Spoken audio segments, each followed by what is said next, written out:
तो हाँ जी, देखो जी, ये आपकी जन्म कुंडली का चार्ट है। आपकी कुंडली बनी है कन्या लग्न की और आपकी जो राशि है वो तुला राशि है। अगर आपकी मैं कुंडली की बात करूं, आपकी कुंडली में मुझे काफ़ी ग्रह अच्छे लगे हैं, लेकिन 2-3 ग्रह आपके कुछ जो खराब हैं। तो ये अभी पूरा आपको मैं विस्तार से बताऊंगा कि जो ग्रह अच्छे हैं वो क्या अच्छे फल देंगे, खराब ग्रह क्या खराब फल देंगे। लेकिन ये सब कुछ बताने से पहले आपको मैं थोड़ी-सी बेसिक जानकारी बता देता हूँ, ताकि जो आपको मैं भविष्यवाणी बताने वाला हूँ वो आपको अच्छी तरह से समझ आ जाए। तो बेसिक जानकारी ये है कि ये जो कुंडली होती है इसमें देखो जी, टोटल 12 ग्रह होते हैं और इन 12 ग्रहों से कुछ ना कुछ देखा जाता है। तो सबसे पहले आप 12 ग्रहों को समझ लो कि आखिर 12 ग्रह है कौन से। तो वो मैं लिख भी देता हूँ, वैसे आप याद कर लो। ये आपका पहला ग्रह है, ये साथ वाला दूसरा ग्रह, ये तीसरा ग्रह, ये चौथा, ये पांचवा, छठा, सातवां और ये आठवां ग्रह है, ये नौवां, 10वां, 11वां और ये 12वां घर। तो ये जो 12 घर मैंने लिखे हैं, इनसे कुछ ना कुछ देखा जाएगा। जैसे कि पहले घर से क्या देखा जाएगा, आपका शरीर, आपकी सेहत कैसी होगी, स्वभाव आपका, रंग रूप आपकी, आपका पर्सनैलिटी, सर मस्तक, इस पहले घर से देखेंगे। दूसरा घर है आपके धन जोड़ने का घर। तीसरा घर आपके छोटे भाई बहनों का है। ये चौथा घर आपकी माता, मकान, वाहन। पांचवा घर बच्चों का है और आपकी पढ़ाई। छठा घर शत्रु रो कर्जा। सातवां घर है आपके पति का घर। आठवें घर से आपकी उम्र कितनी है वो देखेंगे। नौवें घर से आपका भाग्य देखेंगे। 10वां घर काम काज का है। 11वां घर लाभ और 12वें घर से आपके खर्चे देखेंगे। तो आपने देखो जी, दो बातें नोट करनी है। पहली बात, जो आपको मैंने 12 घर बोले हैं वो याद कर लो। दूसरी बात, कि आपको मैंने जो 12 घरों से बोला है कि क्या क्या देखा जाएगा वो याद कर लो। अब आप ये देखो कि आपका सवाल क्या है। अगर आपका सवाल आपके बच्चों को लेके है कि बच्चे कैसे होंगे, तो ये पांचवा घर आपके मैंने बच्चों का बोला है। तो आपके बच्चों के लिए हमें पांचवा घर देखना पड़ेगा और पांचवें घर में आपको दिख रहा है कि 10 लिखा हुआ है। घर तो पांचवा है, यहाँ पे 10 लिखा है। 10 है मकर राशि। मकर राशि का जो मालक है वो है ये शनि। तो आपके बच्चों के लिए हमें पांचवें घर का जो मालक शनि बना है उसको देखना पड़ेगा। ऐसे ही ये चौथा घर आपकी मैंने माता का बोला है। तो अगर आपकी माता का सुख देखना है, चौथा घर, और चौथे घर में लिखा है 9। 9 है धनु राशि, मालक है गुरु। तो आपकी माता के लिए चौथे घर के मालक गुरु को देखना पड़ेगा।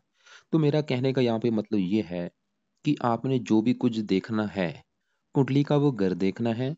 उस घर का जो मालक बना है वो मालक कौन बना है, वो कहाँ बैठा है, उसको आपने देखना है। तो अब देखो जी, मोटा मोटा आपको समझ आ चुका है। अब बात करते हैं भविष्यवाणी की। तो देखो जी, भविष्यवाणी में सबसे जरूरी होती है दशा देखनी। क्योंकि ये जो ग्रह होते हैं ये ज्यादा एक्टिवेट कब होते हैं, जब इनकी आती है दशा। और दशा होती है दो प्रकार की, एक महादशा, एक अंतरदशा। जो महादशा होती है बड़ी होती है और ये आपके ऊपर चली हुई है गुरु ग्रह की। और ये 2014 से चली है, अभी काफी लंबी है, 2030 में खत्म होगी। तो इसका मतलब ये है कि आपके जीवन के ऊपर जो बड़ा असर है वो गुरु का है, क्योंकि गुरु की महादशा चली हुई है। और गुरु का असर कितना है, 80%। मतलब आपकी 100 में से जो 80% लाइफ में जो भी कुछ हो रहा है गुरु की वजह से हो रहा है। और बाकी बचा 20% आपके ऊपर जो असर है वो शुक्र का है। इसकी चल रही है अंतरदशा। ये 8वां महीना 22 से चली है और चौथा महीना 25 में जाके खत्म होगी।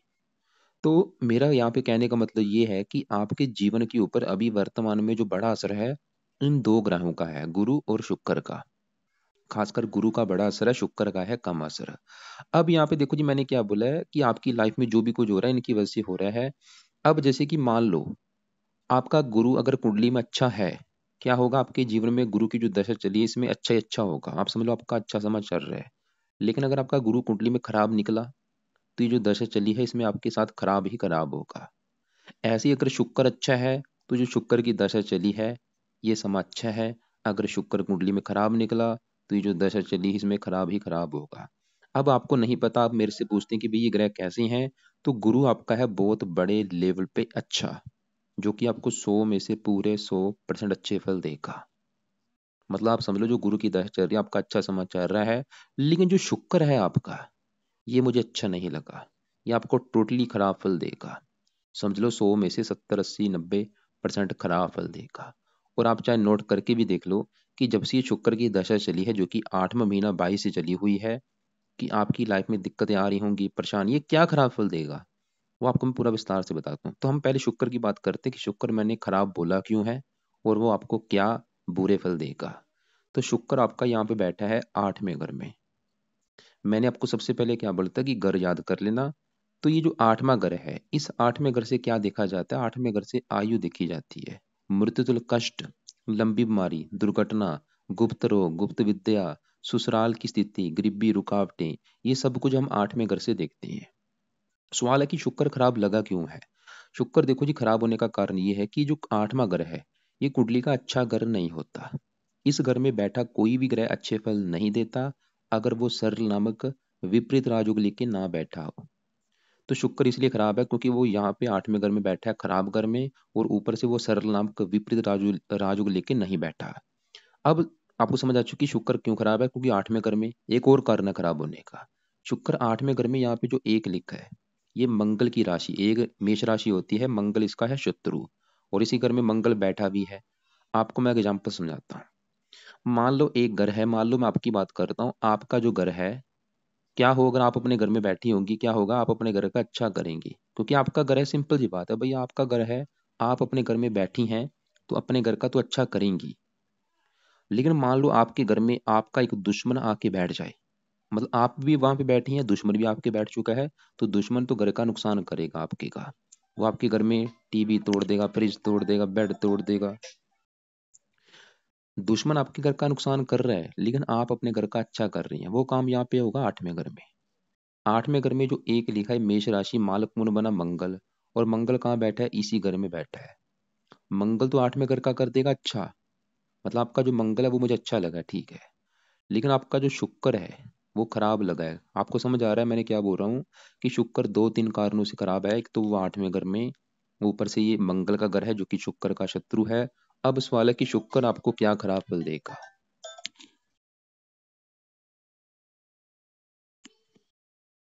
तो शुक्र देखो जी, आपका जो है वो बैठा 8वें घर में है, लेकिन शुक्र इस कुंडली में दो घरों का मालक है। वो दो घर कौन से हैं? एक तो ये जो दो आपको दिख रहा है, ये है घर 9वां घर, और 9वें घर से देखा जाता है भाग्य। आपका अगर भाग्य देखना है, 9वां घर देखना पड़ेगा, और 9वें घर में क्या लिखा है? दो।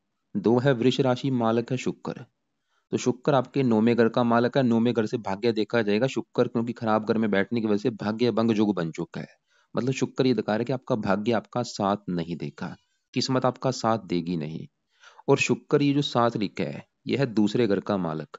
दूसरा घर होता है धन जोड़ने का घर। शुक्र की वजह से बना है धनहीन योग, क्योंकि शुक्र दूसरे घर का मालक है। दूसरे घर से धन जोड़ना देखा जाता है। दूसरे घर में क्या लिखा है? सात। तुला राशि, माल कौन बना? शुक्र। 8वें घर में चला गया, तो धनहीन योग बना है शुक्र की वजह से। मतलब शुक्र ये दिखा रहा है कि आपको धन को भी लेके दिक्कतें आएंगी, क्योंकि धनहीन योग बना हुआ है आपकी कुंडली में। और ये धन को लेके दिक्कतें आने का मतलब ये है कि आपका जो धन है वो खर्च होता रहेगा, धन की हानि होगी, धन आपका फंस जाएगा, धन आपका बीमारी के ऊपर भी ज्यादा खर्च होगा, या दुश्मन के द्वारा आपके धन की हानि होगी। ये धन संबंधी दिक्कतें कब आएंगी? अब ये शुक्र की दशा में आपको आएंगी। जो आपकी शुक्र की दशा चली हुई, इसमें आपकी धन की भी हानि होगी, आपका भाग्य भी साथ नहीं देगा। और इसके अलावा शुक्र और भी काफी बुरे फल हैं जो कि मैं पूरे वीडियो में कवर नहीं कर पाऊंगा। शुक्र देखो जी, 8वें घर में बैठ के आपको गुप्त रोग भी दे सकता है, गुप्त अंगों से रिलेटेड। गुप्त रोग जैसे कि आपको पेशाब में शक्कर की बीमारी, डायबिटीज हो, प्रमेह, मधुमेह, बवासीर जो होती है, कोई ना कोई गुप्त रोग होने के भी आपको योग दिख रहे हैं, क्योंकि शुक्र गुप्त अंकों का कारक, 8वें घर से गुप्त रोग दिखते हैं। तो इसके अलावा ये विवाह का भी कारक है, थोड़ी सी विवाह संबंधी भी दिक्कतें।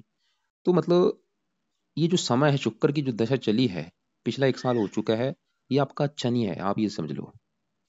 तो अब देखो जी, मेन सवाल ये है कि भाई इसको सही कैसे किया जाए। और अगर आप इसको सही कर लेती हैं शुक्र को, तो फायदे क्या होंगे? फायदे लिख लो। सबसे बड़ा फायदा, अगर आपने शुक्र को सही कर लिया, आपका भाग्य साथ देना शुरू हो जाएगा, आपको धन को लेकर दिक्कत नहीं आएगी, आप गुप्त रोगों से बचेंगी, आपको विवाह संबंधी दिक्कतें नहीं आएंगी। और ये कई बार शुक्र मंगल के साथ बैठे कामों को भी बनाता है, काम वासना भी बढ़ाता है।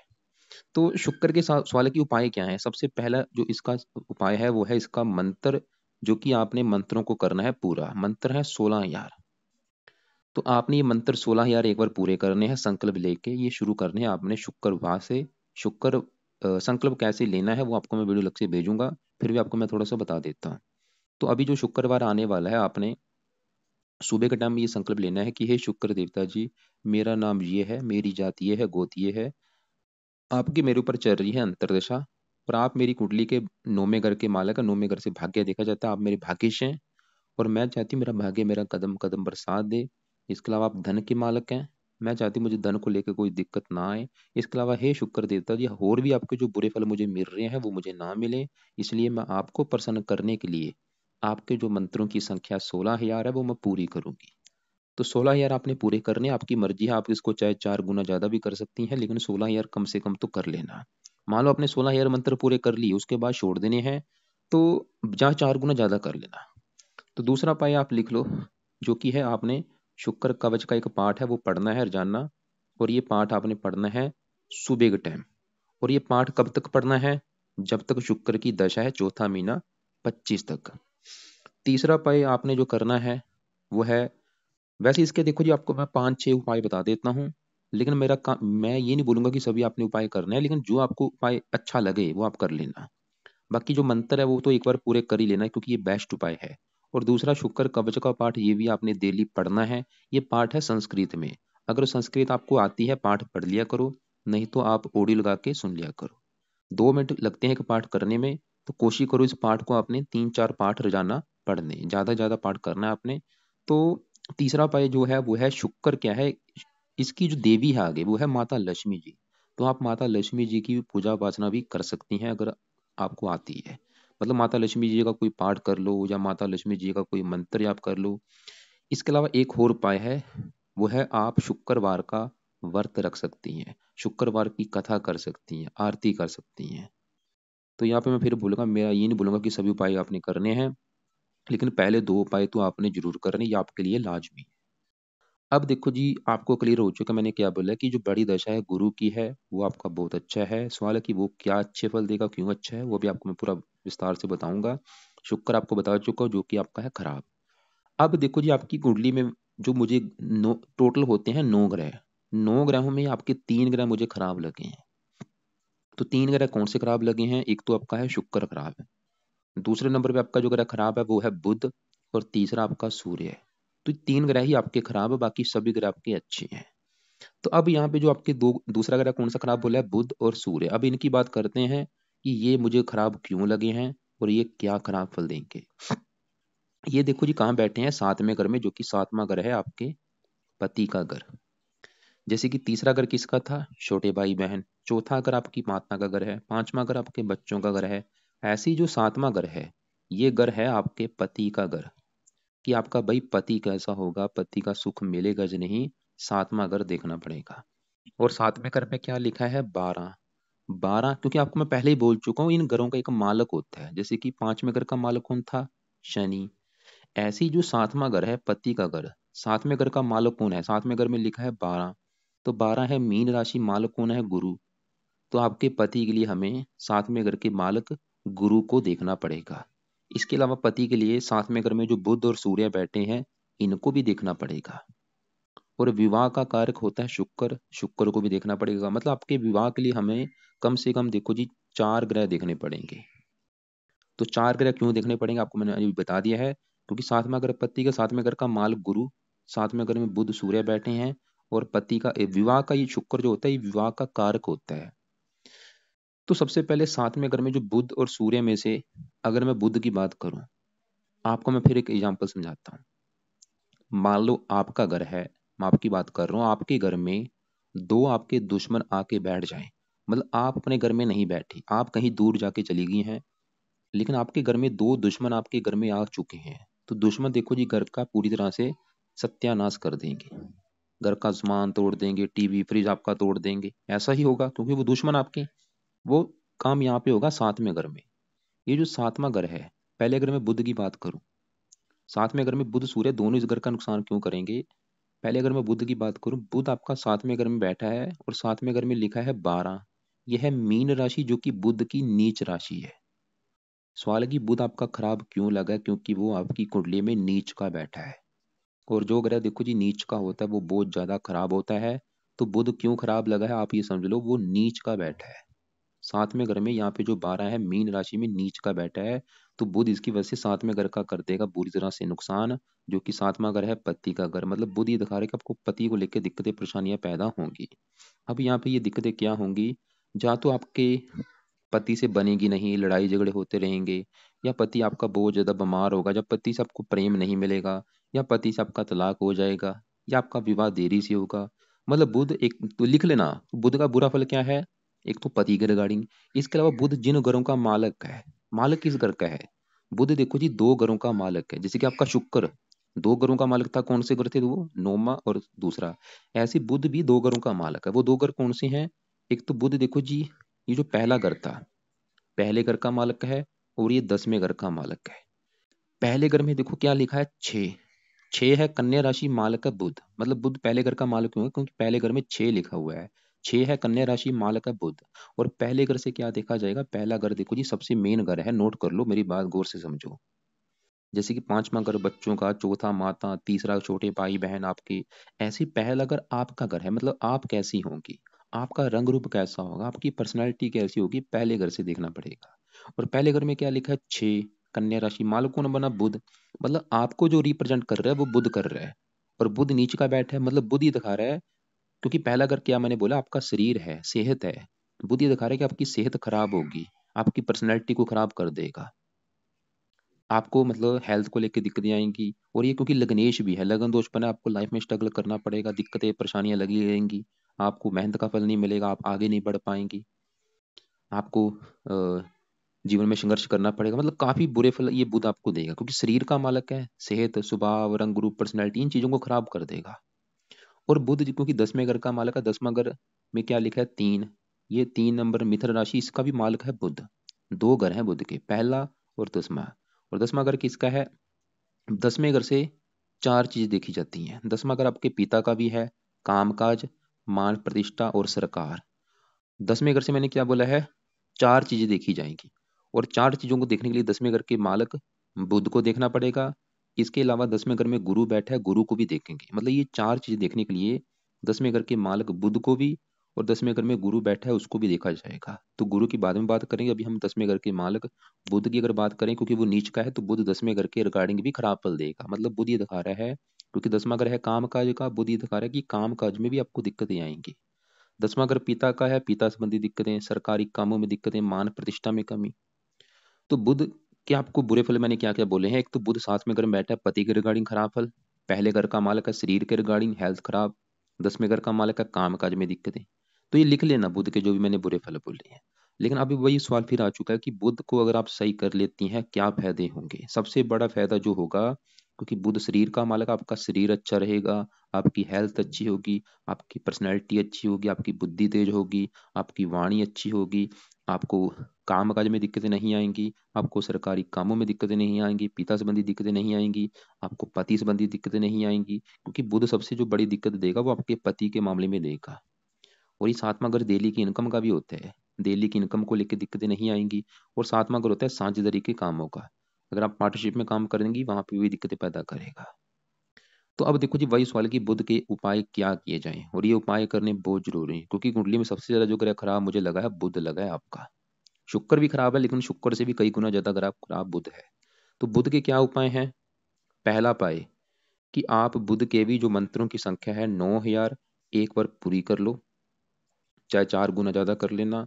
दूसरा उपाय, बुध कवच का पाठ आपने पढ़ना है लाइफ टाइम, और ये पाठ आपने डेली पढ़ना है।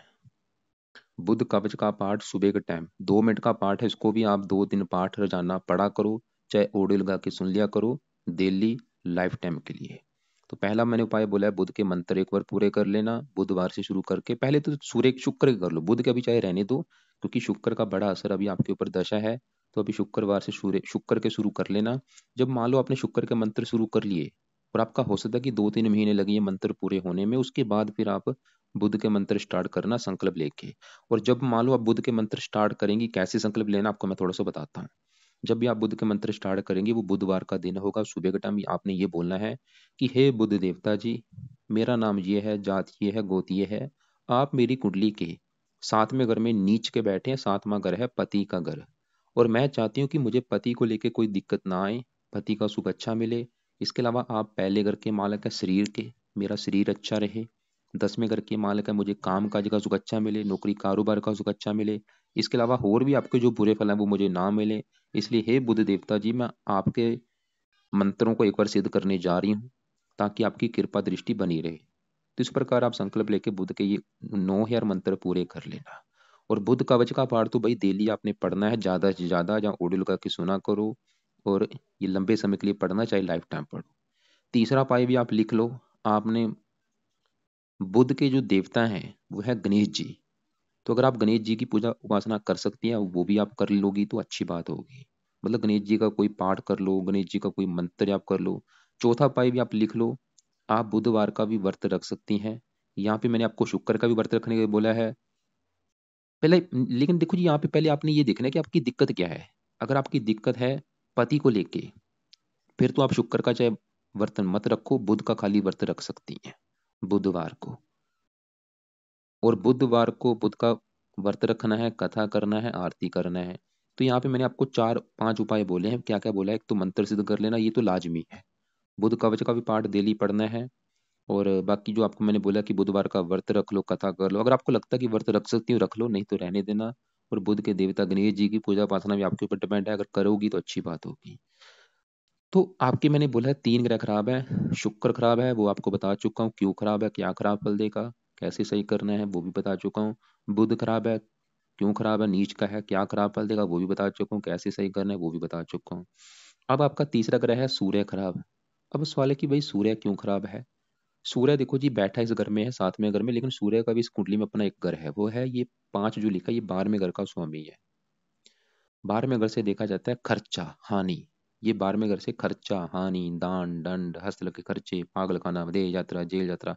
मतलब 12वां घर कुंडली का अच्छा घर नहीं होता।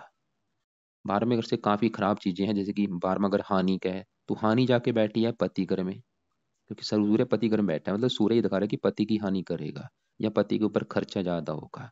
तो सूर्य के यहाँ पे बुरे फल क्या होंगे, ये तो जहाँ तो आपके पति के ऊपर आपका खर्चा बहुत ज्यादा हो जाएगा, या पति बीमार कर देगा, या पति से लड़ाई झगड़े होंगे, या पति से तलाक करा जाएगा, आपका 2 विवाह भी करा सकता है। मतलब सूर्य भी ये दिखा रहा है कि पति के रिगार्डिंग आपको दिक्कतें पैदा होंगी। अब वही बात है कि सूर्य के भी भाई क्या उपाय किए जाएं। तो इसके पीछे 15 लिखे पावर होती, पावर आपने करनी है 0। तो सूर्य की भी आप उपाय लिख लो। पहला उपाय सूर्य का जो आपने करना है कि आपने सुबह के टाइम सूर्य को रोजाना जल देना है, और ये जल आपने देते रहना है लाइफ टाइम। दूसरा उपाय, सूर्य का दान किया करो। दान आप हर संडे को सुबह के टाइम दान करना है। आपकी मर्जी, चाहे आप रोजाना भी दान कर सकती हैं, या हफ्ते में 3-4 दिन जरूर करो, या अगर आपको रोजाना टाइम नहीं लगता, या तो आप खाली संडे को दान जरूर किया करो। और दान क्या होता है वो आपको मैं वीडियो अलग से भेज दूंगा। और तीसरा पाए आप, एक सूर्य का एक पाठ है, वो है सूर्य आदित्य हृदय स्रोत का पाठ, या फिर सूर्य कवच स्रोत, सूर्य कवच का पाठ। 2 पाठ है, सूर्य आदित्य हृदय स्रोत या सूर्य कवच का पाठ। ये दोनों पाठ पढ़ लो, या दोनों में से कोई एक पाठ आप जरूर पढ़ा करो सुबह के टाइम। चाहे एक पाठ कम से कम एक बार ही पढ़ो, पढ़ना है आपने। तो आपको मैंने देखो जी क्या बोला था कि आपके पति का सुख देखने के लिए कितने ग्रह देखने पड़ेंगे? 4 ग्रह। हमने क्या क्या देखा है? 7वें घर में बुध देखा, वो पति के रिगार्डिंग आपको खराब फल देगा।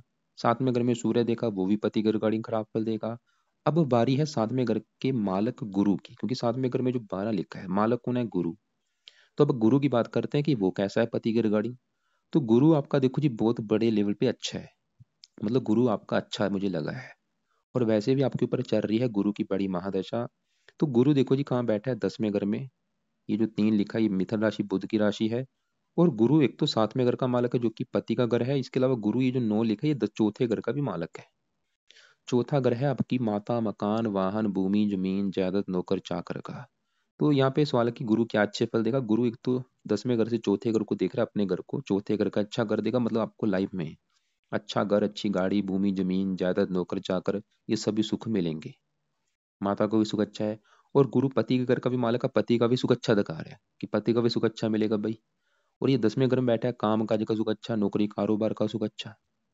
अब देखो जी, मैंने आपको, हमने 3 ग्रह देख लिए, गुरु देखा, वो तो पति का सुख अच्छा दिखा रहा है भाई कि पति का सुख अच्छा होगा। अब शुक्र जो कि, अगर उसकी बात हम पहले ही कर चुके हैं, वो क्योंकि खराब है, वो भी ये दिखा रहा था कि पति संबंधी दिक्कतें आपको आएंगी।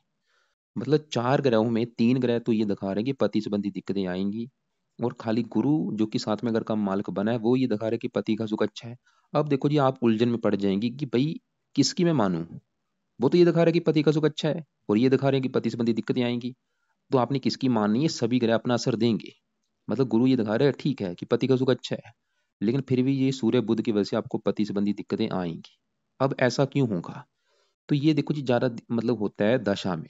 मान लो आपका आज विवाह हो जाता है, और आपके ऊपर कभी सूर्य की दशा अगर चलेगी, उस समय सूर्य एक्टिवेट होगा और वो अपना असर देगा, मतलब उस समय आपको पति संबंधी दिक्कतें पैदा होंगी। और मान लो आपके ऊपर कभी बुध की दशा होगी, उस समय भी आपको पति संबंधी दिक्कतें आएंगी। और कभी आपके ऊपर शुक्र की दशा चलेगी, जैसे कभी चल रही है, उसमें भी पति संबंधी दिक्कतें आएंगी। लेकिन आपके ऊपर कभी गुरु की दशा होगी, उसमें पति का सुख अच्छा होगा।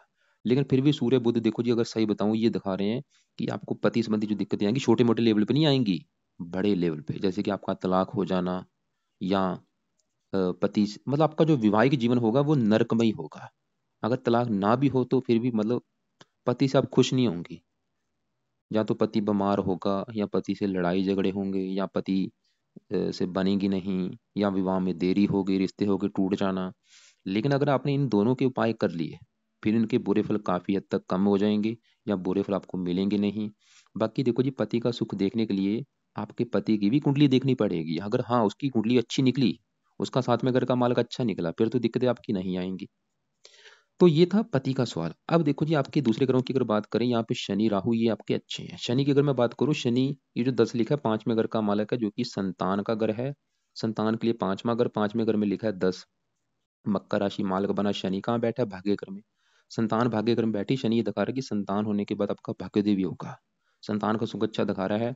और शनि वैसे भी कई अच्छे फल देगा। साथ में जो राहु बैठा है 9वें घर में उच्च का बैठा है, वो भी आपको भाग्यशाली बनाएगा। केतु तीसरे घर में उच्च का बैठा है, वो भी अच्छा है, मेहनती बना देगा। साथ ही चंद्रमा दूसरे घर में बैठा है। चंद्रमा ये जो 4 लिखा है 11वें घर का मालक है, लाभ, इच्छा पूर्ति, धन के घर में बैठा है। वैसे ये धन के लिए अच्छा है। तो आपके दूसरे ग्रह मैंने ज्यादा कवर नहीं किए, जो ग्रह खराब है उनको मैंने ज्यादा कवर किया। यहाँ पे मंगल की बात कर ले, मंगल आपका अच्छा है, उम्र के लिए अच्छा है। 8वें घर में बैठा है, उम्र लंबी कर देगा।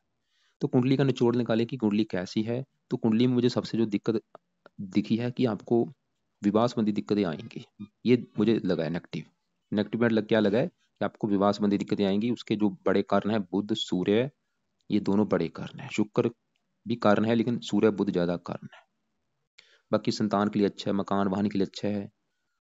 और आपका बुध शरीर के रिगार्डिंग भी खराब फल देगा, काम काज में भी दिक्कतें पैदा करेगा बुध।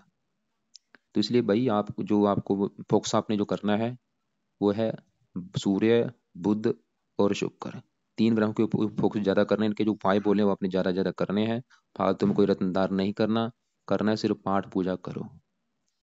और आपने जैसे बोला कि काम काज कौन सा करना चाहती हूँ, तो अभी आप गुरु से जुड़े काम कर सकती हैं। और बाकी आपने जैसे बोला था कि सुसाइड के ख्याल आते हैं मन में, क्या करना है, वो शुक्र क्योंकि आपका खराब है। बाकी फिर भी आपको जो मेरी बात कोई समझ ना लगी हो, जो आपके सवाल होंगे लिख लेना, कॉल करके पूछ लेना।